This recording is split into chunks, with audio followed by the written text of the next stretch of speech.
Ya, pemirsa, Gubernur Aceh Nova Iriansah menerima audiensi delegasi pimpinan Islamic Development Bank (ISDB) dengan materi bahasan utama tentang program beasiswa untuk anak yatim Aceh dari ISDB Selasa 26 Oktober 2021.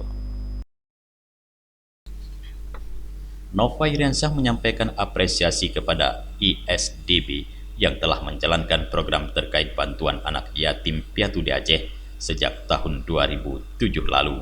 Program tersebut memberi manfaat yang sangat besar bagi rakyat Aceh, terutama anak-anak yatim piatu.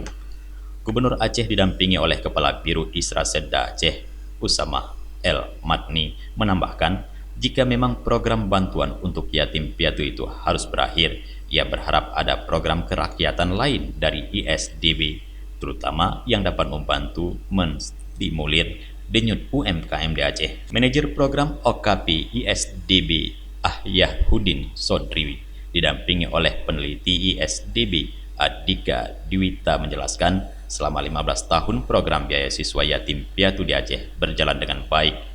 Disampaikannya karena program ini akan berakhir saat ini, ISDB sedang mempersiapkan laporan kepada para donatur terkait pemanfaatan dana yang telah disalurkan karena posisi ISDB hanya sebagai penyalur.